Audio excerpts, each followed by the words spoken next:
ओशो, जिनका मूल नाम रजनीश, जन्म का नाम चंद्रमोहन जैन था, उन्हें क्रमशः भगवान श्री रजनीश, ओशो रजनीश या केवल रजनीश के नाम से जाना जाता है।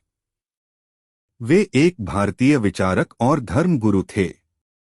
उनका नाम अंग्रेजी के शब्द ओशनिक एक्सपीरियंस से लिया गया है, जिसका अर्थ है सागर में विलीन हो जाना।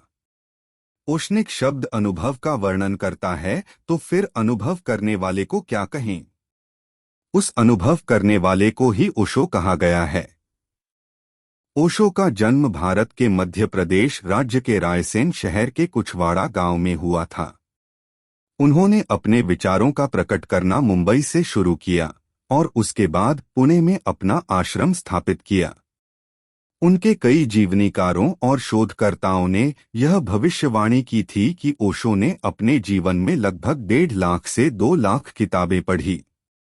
ओशो का प्यार के बारे में कहना है, प्रेम सांस लेने जैसा है। जब ऐसा होता है तो आप बस प्रेम में होते हैं। इससे कोई फर्क नहीं पड़ता कि आपके करीब कौन आता है, पापी या संत।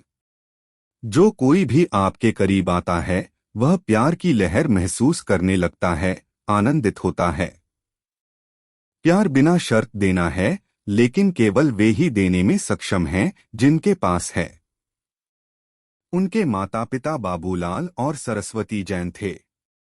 विद्यार्थी काल से ही रजनीश बगावती सोच के हुआ करते थे और किशोरावस्था तक आते आते उन्हें ईश्वर और आस्तिकता में जरा भी विश्वास नहीं था। अपने विद्यार्थी काल में उन्होंने एक कुशल वक्ता और तर्कवादी के रूप में अपनी पहचान बना ली थी।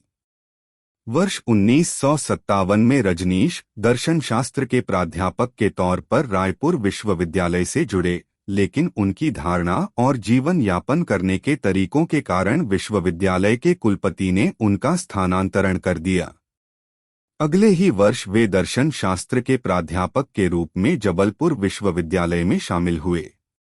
ओशो शादी के बारे में कहते थे, मैं शादी के खिलाफ नहीं हूँ, मैं बस इतना चाहता हूँ कि आप इस बात से अवगत रहें कि इसके पार भी जाने की संभावना है।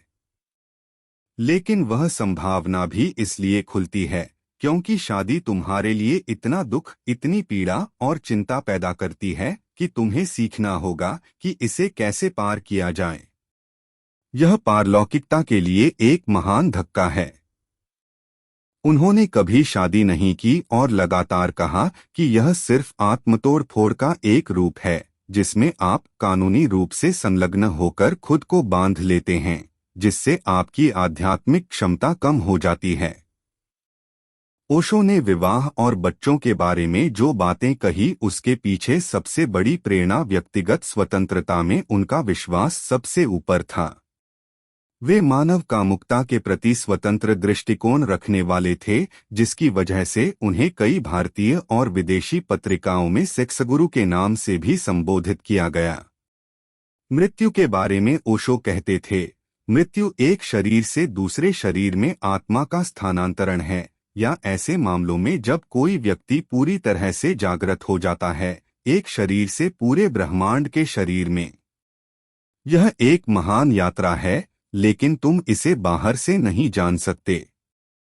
बाहर से सिर्फ लक्षण मिलते हैं, और उन लक्षणों ने लोगों को डरा दिया है।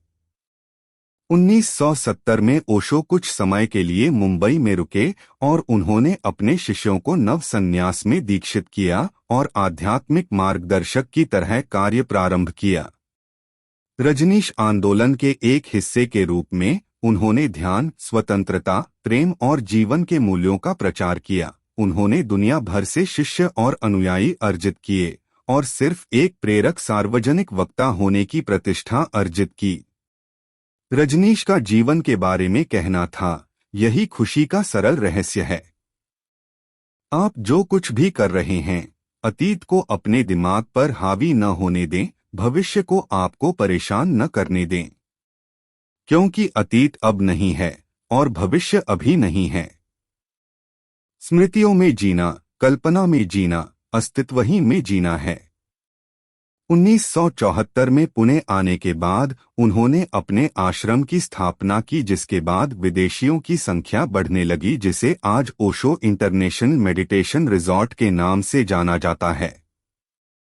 उसके बाद जनता पार्टी सरकार के साथ मतभेद के कारण 1980 में ओशो अमेरिका चले गए और वहां ओरेगॉन में रजनीश पूनम की स्थापना की। 1984 इस आश्रम में सामूहिक फूड प्वाइजनिंग की घटना के बाद उन्हें संयुक्त राज्य से निर्वासित कर दिया गया।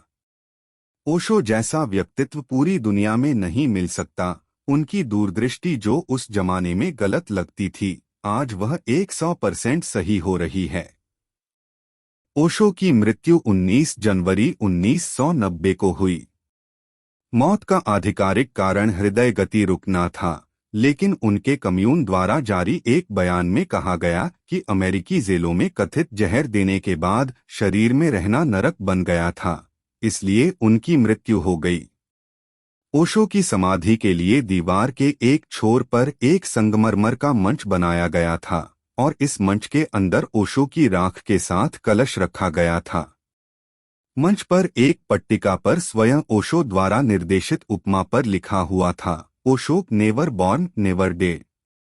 केवल 11 दिसंबर 1931 से 19 जनवरी 1990 के बीच इस ग्रह पृथ्वी का दौरा किया।